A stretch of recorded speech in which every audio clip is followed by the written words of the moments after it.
Oh yes, yes. No, but the original Bangladeshi flag had a map of Bangladesh in the middle. Yeah. Yeah, When did they change it? Well, it was 72, I think.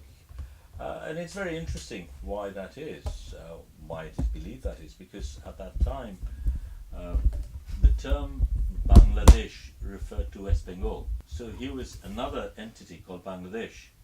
And it was very important at that time to differentiate the two. That nation identity status was very important to maintain. So it needed to be reinforced that this Bangladesh had a very clear nation state identity, which is not to be confused with the Bangladesh that people used to use in the past.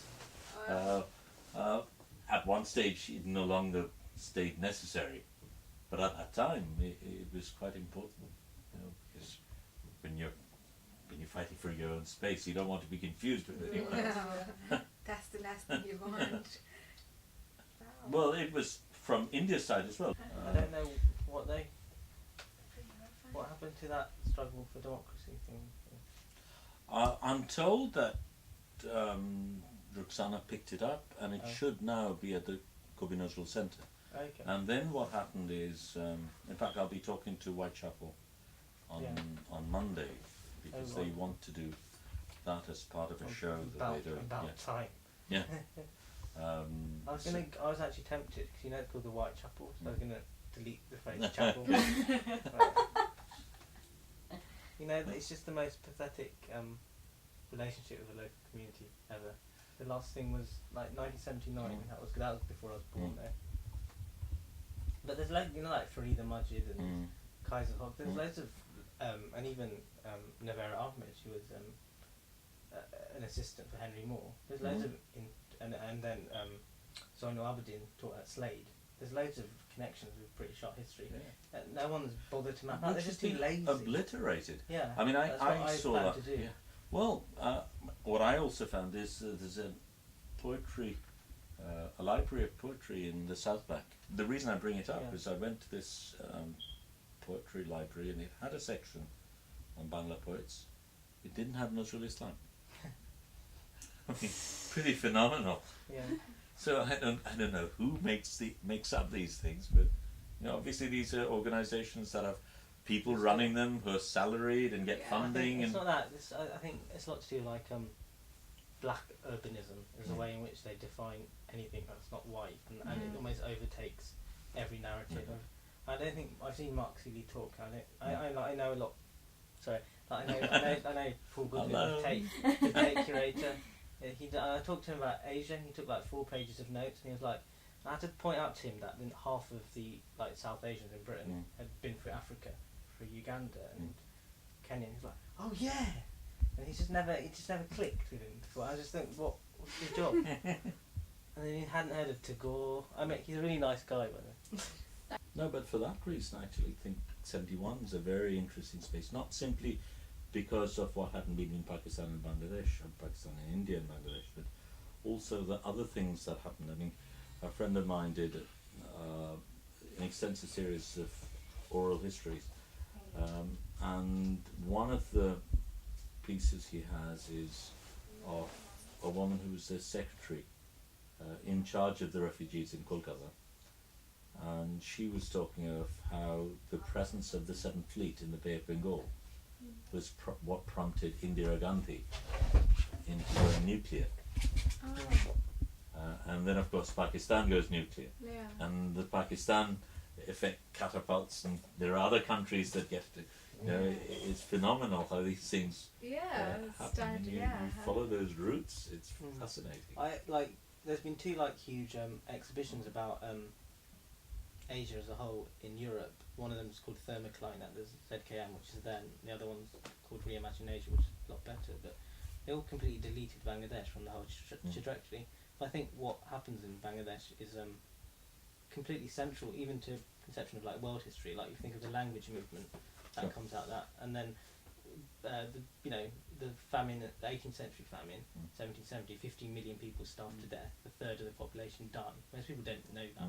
And then there's so much great, and then 1943 famine obviously, but there's so much great cultural production out of that moment Yeah. too. That's never been my ideal exhibition. If I had ever had the choice, would be called In Search of Famine after the Meryl Sen film. And even with Meryl Sen, like the Indian government are appalling. So he's supposed to have a retrospective at Cannes this Mhm. year, but he didn't because they just no one bothered to like keep the prints in good condition, so they had to be cancelled.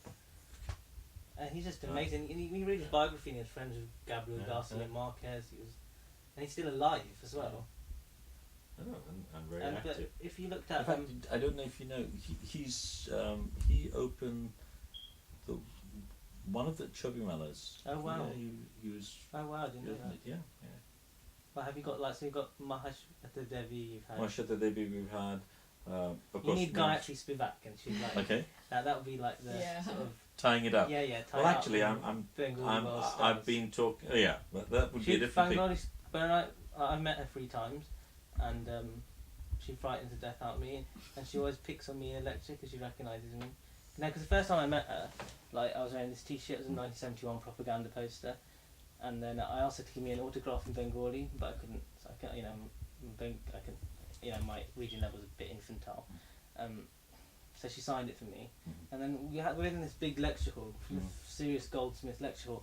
Just right in the middle of the lecture, she goes, "Oh, you Hamza, how can you study post-coloniality and not know Bengali? It's a disgrace." And then she just went back to like going into the lecture. For instance, right now there is this show which will be at the Whitechapel about South Asian photography, and it's been curated by Sunil Gupta and Radhika Singh. You know, how come that is allowed to happen? Yeah. You know, no presence of any other countries, and Yeah. you know, sort of the other countries being taken almost as add-ons at some Yeah, point. yeah, you know? exactly. It's a hierarchy. It goes Yeah. India, Pakistan, and Bangladesh. And then what's India? It's Delhi and Mumbai representing the whole. Yeah, it's true. Just And that hierarchy, and it's not. It's the same with like that. You know, continental representation applies elsewhere. So like, even in the black British diaspora, it's like Nigeria, Tanzania, Kenya, and then someone like the Somalians, like the Somali community based in Tower Hamlets in East London. They have the exact same problem, and they haven't been represented. But it's the same hierarchy. People know about Somalis, pirates. So. What's very interesting is I walked into the Magnum office in Mount Pleasant, and there were these two very tiny. Oh yes, you can be Superman, Superwoman. There. So, but there were these. Oh yes. And there were these 2 little Bangladeshi flags hanging from the ceiling. Really? Yeah, and these were the original flags, with the Bangladeshi map that I was telling you about, and they've been torn several times. They've been sewn up, and obviously the flags had gone through. There was some history to do with the flags. So I asked them what it was about. There's this Magnum photographer, Marilyn Silverstone, who'd been to Bangladesh in '71, and she was so affected by the war she gave up photography and joined an ashram in Nepal and never came back, ever. And some 21 years later or something like that, they retrieved her trunk, and amongst that were these 2 flags that the Muktis had given to her. So now I have one of those 2, and I think they've lost theirs, but no, it was fascinating, just dangling up there. That's a nice point to end, actually.